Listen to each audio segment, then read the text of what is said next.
하나님의 말씀 우리 함께 읽도록 하겠습니다. 마태복음 1장 3절서부터 6절까지의 말씀입니다. 마태복음 1장 3절서부터 6절.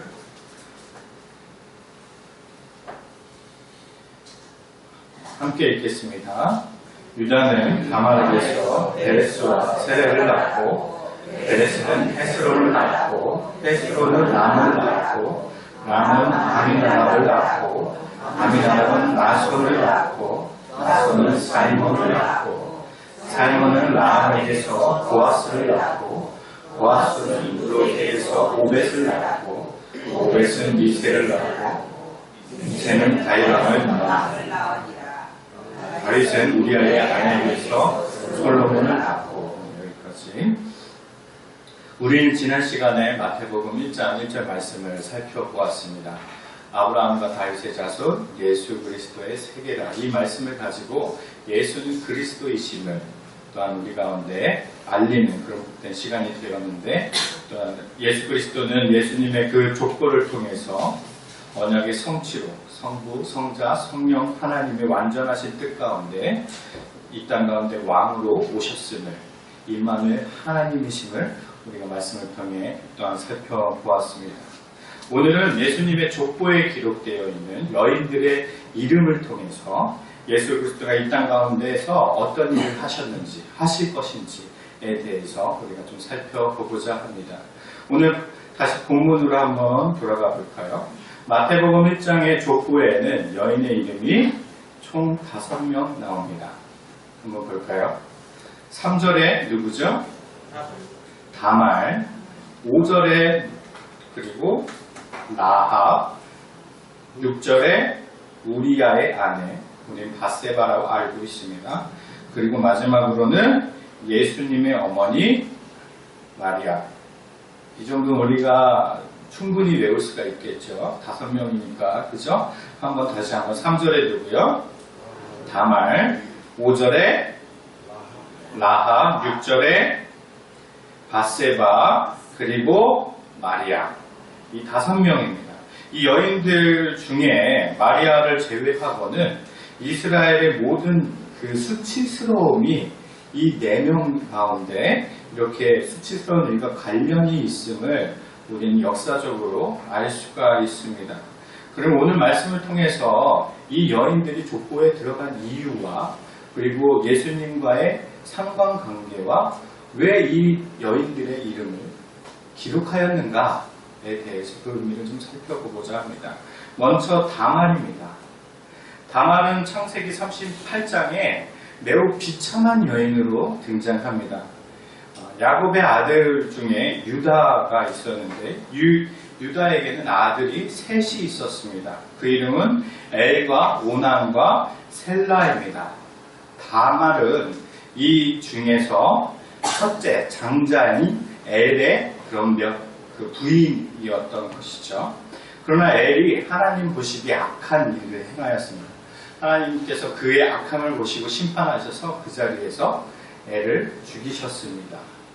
그리고 나서 그 당시에 그런 풍습에 따라서 형이 후사가 없이 죽었을 때 동생이 그 형을 대신하여 후사를 입게 하는 그런 전통이 있었는데, 둘째인 오난에게 다말은 다시 시집을 가게 된 것이죠. 그러나 이 오난은 자기 형 대신 이렇게 배를 잇는 것을 원치 않았습니다. 그래서 잠자리에서 하나님 보시기에 악한 일을 행하였고, 하나님께서 그것을 보시고 다시 심판하여서 오난을 죽게 하셨습니다.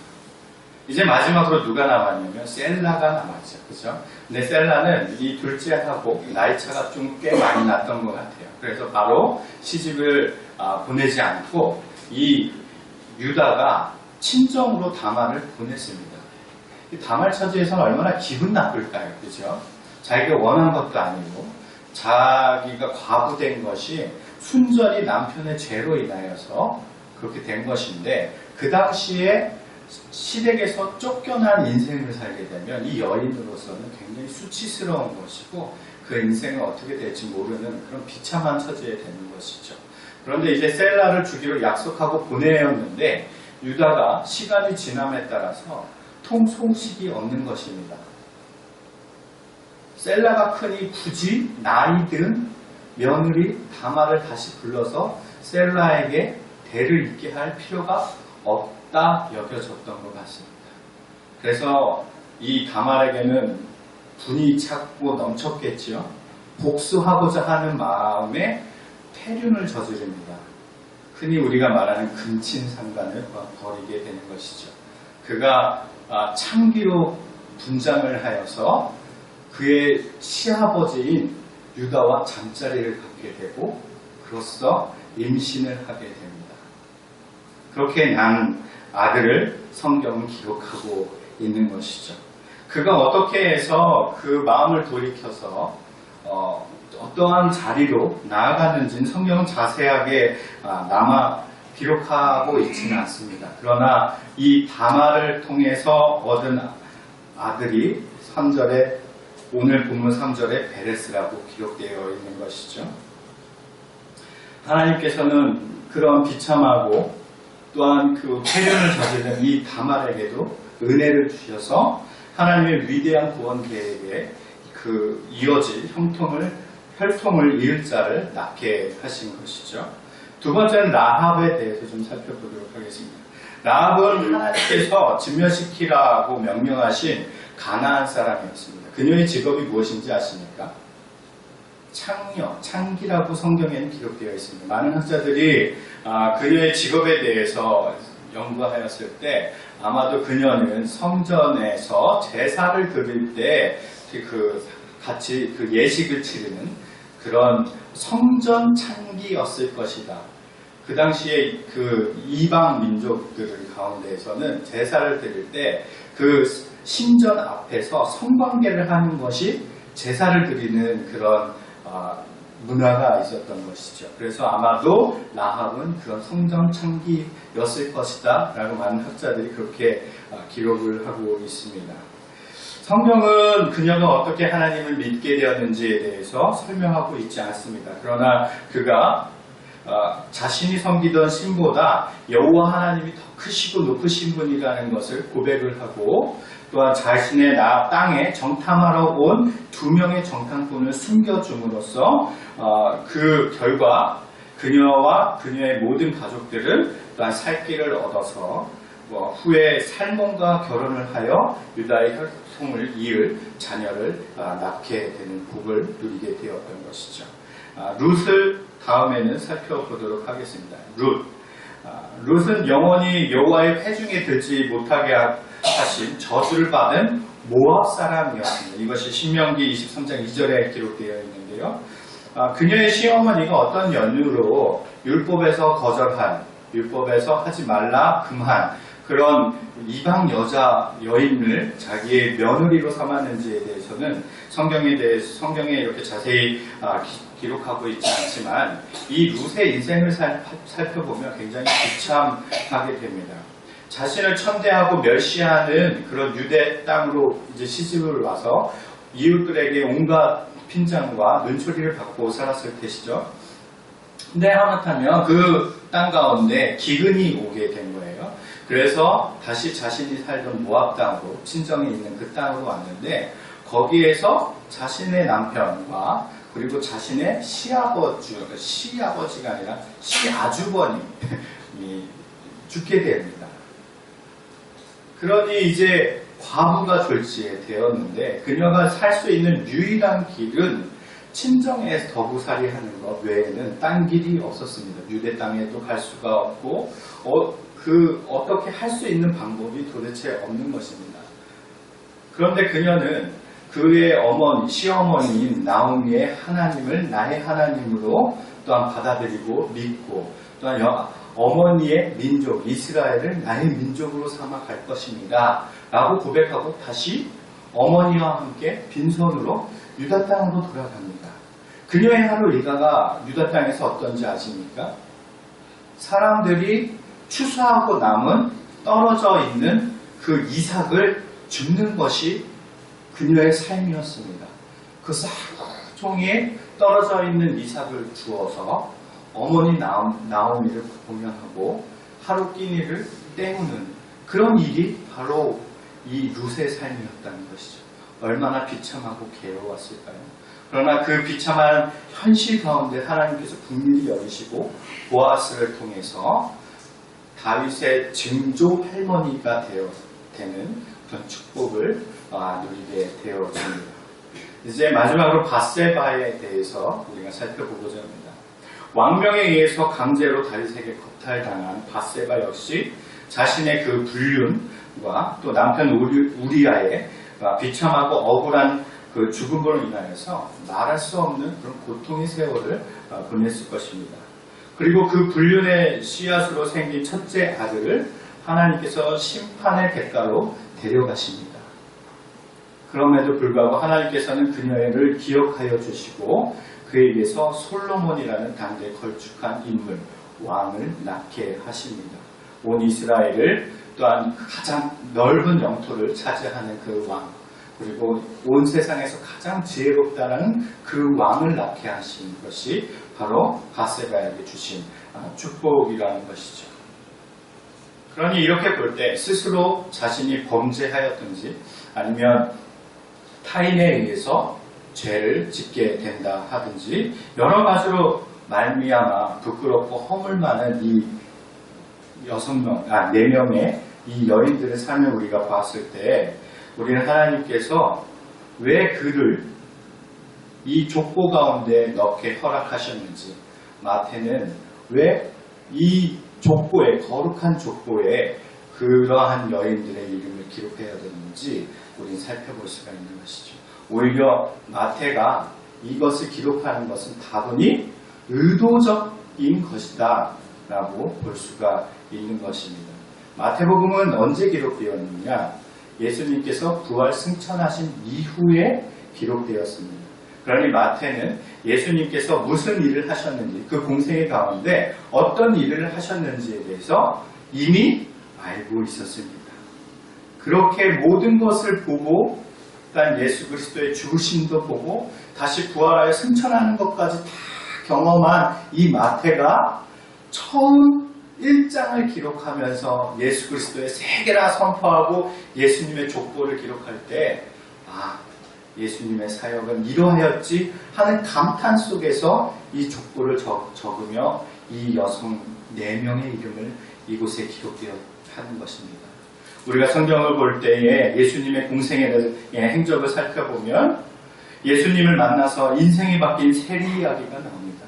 그리고 온갖 창기들의 친구가 되어줍니다. 또 예수님의 발에 향유를 붓고 눈물을 쏟으며 머리털로 씻던 그 죄 많은 여인에 대해서 마태복음은 기록하고 있습니다.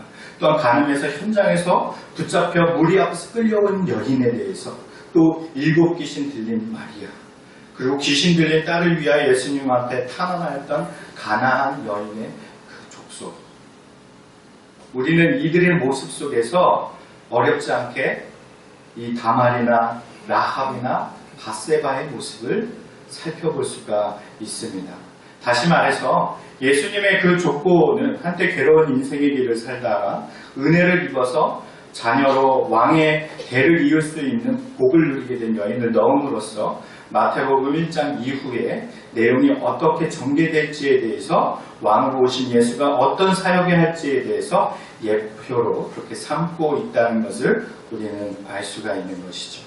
비참하고 불행의 처지에 놓인 사람들이 예수님을 만나서 얻게 될 그 은혜와 축복에 대해서 미리 증거하고 있는 것입니다. 이렇게 마태복음 족보에는 하나님의 은혜와 또한 마태의 숨은 그런 은혜의 그런 뜻이 여기에 담겨 있는 것입니다. 여러분은 어떻습니까? 여러분의 처지와 형편이 어떨 때에 하나님께서 여러분을 부르시고 구원하시기로 하시고 또한 은혜의 자리로 불러주셨습니다. 제가 온누리 교회에서 사역을 할 때 일이었는데 제가 생긴 건 이렇게 해도 찬양을 곧잘 해서 예배 인도자로서 사역을 감당했습니다. 그때는 참 젊었죠. 전도사였을 때인데 근데 저희랑 같이 팀을 이루고 있는 사람 중에 그 여자 자매 중에 한 사람의 이야기입니다. 그녀는 그 자매님을 결혼을 해서 그 장성한 아들 셋을 낳고 산 그런 집사였는데 형편이 그렇게 썩 넉넉한 집안은 아니었습니다. 남편은 그 하루하루 막노동을 하면서 그렇게 생계를 이어가는 그런 가족이었어요. 그러나 이 집사님이 참 신앙이 좋아서 하나님을 찬양하고 그렇게 섬기는 것을 매우 기쁨으로 여기면서 살아가는 그런 신실한 자매였습니다. 그런데 어느 날 저에게 전화가 온 거예요. 그래서 반갑게 제가 예 집사님 안녕하세요 그랬더니 전화기 너머에서 흐느끼는 울음소리가 나는 거예요. 그래서 아유 집사님 왜 우세요? 그랬더니 저희 남편이 간경화 때문에 죽게 됐습니다 라고 얘기를 하는 거예요. 그러더니 이제 간경화가 너무 심해서 이식을 하지 않으면 이식 수술을 하지 않으면 남편이 죽을 것 같은데 이 전화를 울면서 하는 말이 목사님 아니 전도사님 저 이 수술 못 시키겠어요 라고 우시면서 전화하는 거예요. 돈이 없어서. 만약 이 남편이 수술을 받아서 그 수술비가 엄청 나오면 이것을 감당할 수 있는 힘이 없는 거예요. 집 하나 그냥 그 허름한 연립주택에서 사는데 그거 하나 가지고 있는데 수술을 통해서 그거마저 다 날리면 남겨진 이 세 아들을 키울 자신에게 없었던 것이죠. 전도사님 저 남편 수술 못 시킬 것 같아요. 어떻게 하면 좋죠? 라고 울면서 전화가 온 거예요. 제가 뭐라고 대답한지 아세요? 집사님 기도하겠습니다. 기도하겠습니다. 라고 얘기하고 끊었어요. 그리고 제가 그 전화 끊고 얼마나 울었는지 몰라요.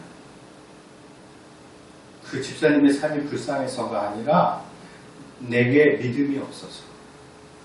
우리 하나님은 모든 것을 다 주실 수 있는 분이시고 전능하신 분이시고 우리 하나님께서 천지를 창조하셨다는 하나님이신데 내가 그 하나님을 믿지 못하는 그 불신앙이 내 안에 있으면서 나에게 눈물로 고백하며 신세를 한탄하며 괴로움을 호소하는 그 집사님의 그 성도님의 말 한마디에 내가 아닙니다 할 수 없는 하나님이 일하실 것을 기대하십시오라고 할 수 있는 믿음이 제게 없는 거예요. 교육장대에도 불구하고 그런 믿음 없음에 제가 전화를 끊고 엄청 울었습니다. 그리고 약속한 대로 기도를 하는데 하나님께서 저에게 수술을 시키라고 하는 말을 전하라는 그 마음을 계속 주시는 거예요. 싫었습니다.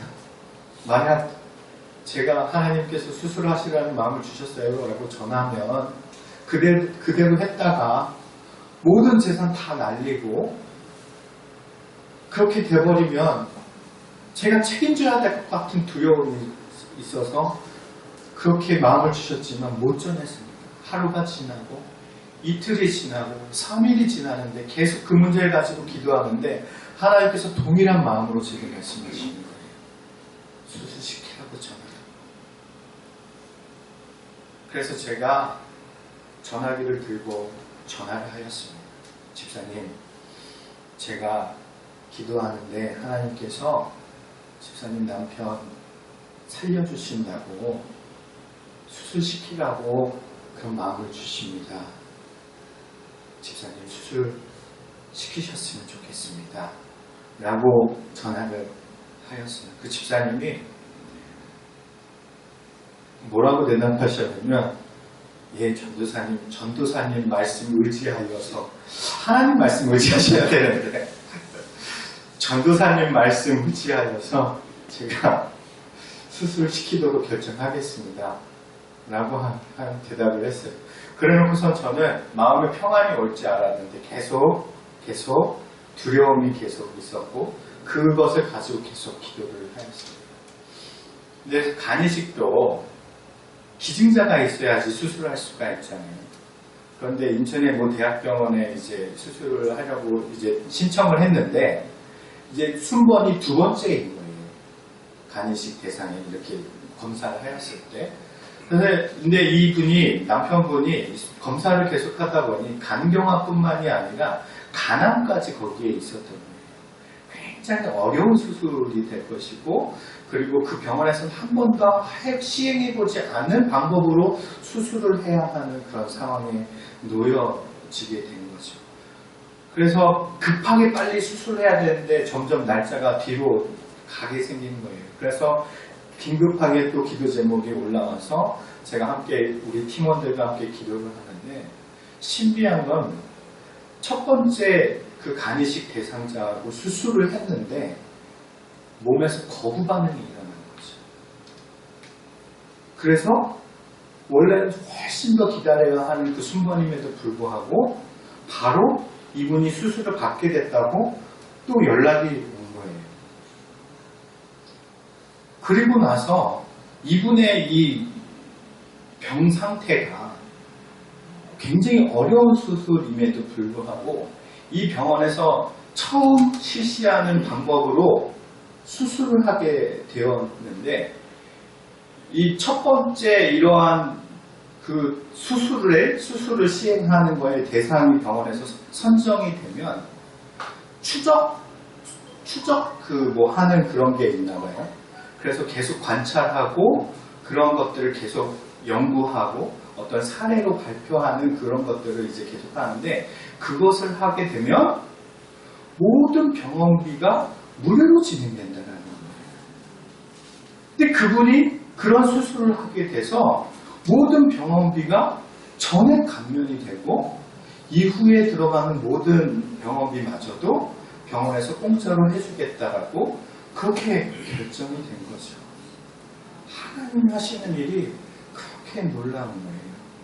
그리고 나서 이제 남편이 생활을 할 수 없으니까 우리가 적극적으로 돕자 해서 이제 나라에서 기초생활 대상자로 또 이렇게 할 수 있도록 도와드리고, 교회에서도 얼마 정도 또 이렇게 돈을 모아서 생활비를 보탤 수 있도록 지원해드리고 하는 일들을 벌였습니다. 이 남편이 왜 간경화가 왔겠습니까? 매일 노동일을 하시면서 하루 이틀 계속 술을 마셨기 때문에 그 질병이 찾아왔던 것이죠.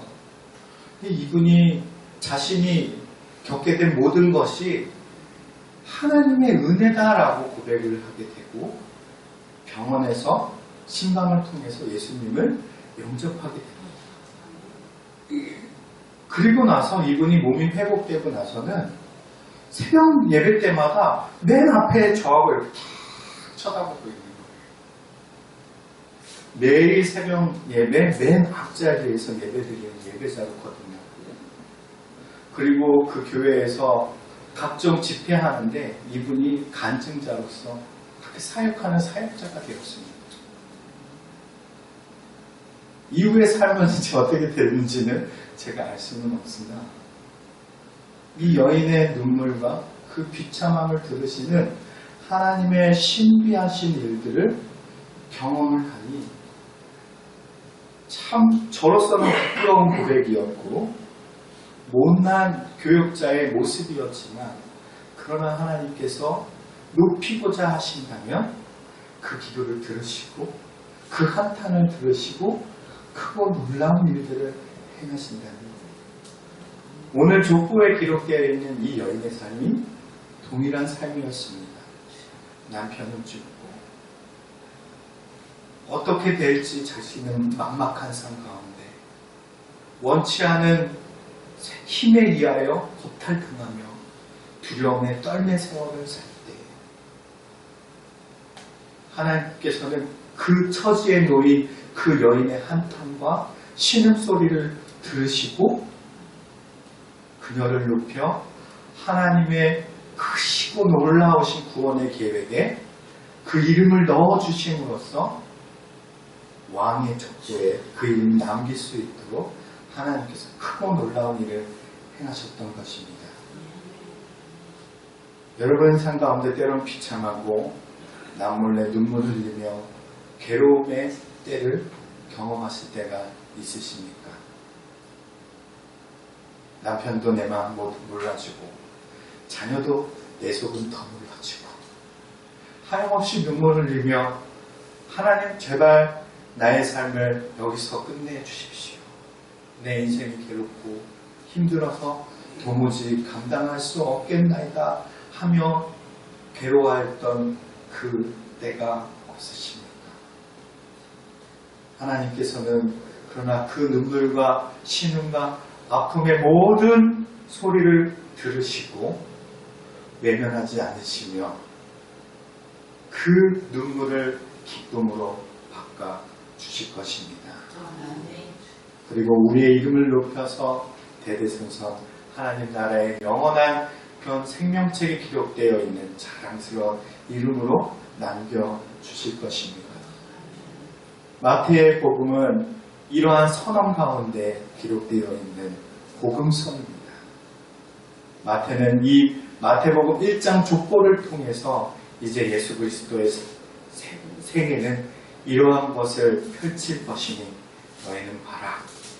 너희가 원하였던 메시아는 로마의 통치로부터 벗어나게 할 그런 정치적 강력한 군주가 아니라 가난하고 헐벗고 힘들어하는 과부와 같은 그런 고아와 같은 존재들을 살리시고 구원하는 일들을 할 것이다.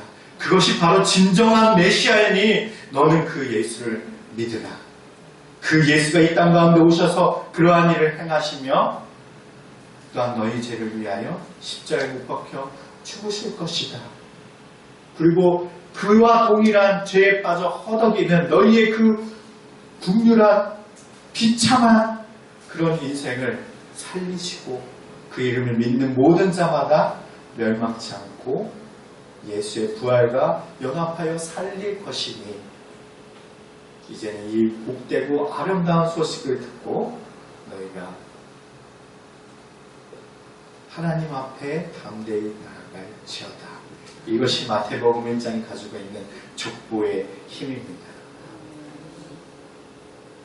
그러니 이제 앞으로 마태복음을 접할 때 하나하나마다 쉽게 넘어갈 수 있는 구절이 없다라는 것을 이제 하셨겠지.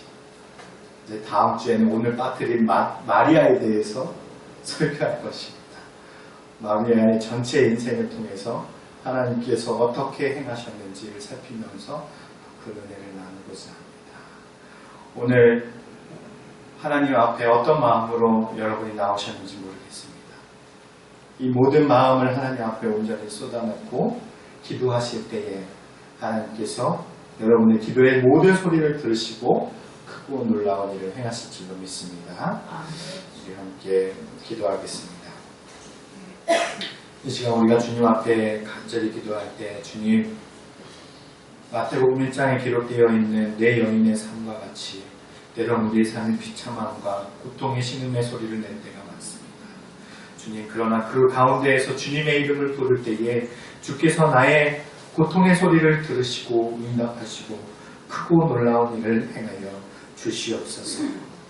우리의 비참한 이름이 하나님 나라의 거룩한 이름이 되어서 대대손손 기억될 아름다운 이름으로 아버지 높여 주시옵소서. 우리 함께 기도하며 나아가도록 하겠습니다. 함께 기도합니다. 사랑해 주님 아버지 감사합니다.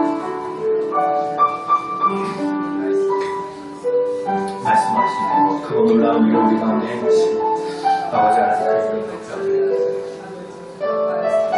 사랑해 주님 우리의 목소리를 들으시고 우리의 심의 소리를 들으시고 아버지 하나님 그렇게 참 가운데 생명 가운데 살리신 그 예수 그리스도의 온전하신 이름이 우리 가운데 아버지 주님께서 붙잡아 주시옵소서. 크고 놀라운 일들을 행하여 주시옵소서.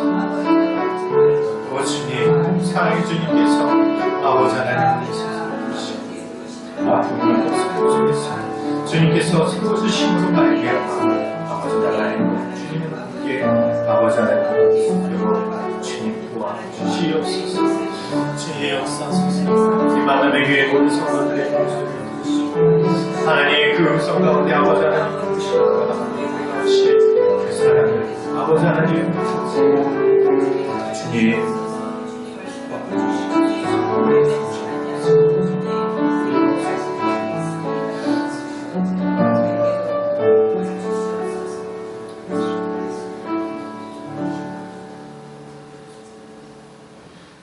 사랑의 주님, 주님께서는 우리와 함께 하시며 우리 삶 가운데 크고 놀라운 일을 행하실 완전하신 나의 주, 나의 하나님이심을 고백합니다.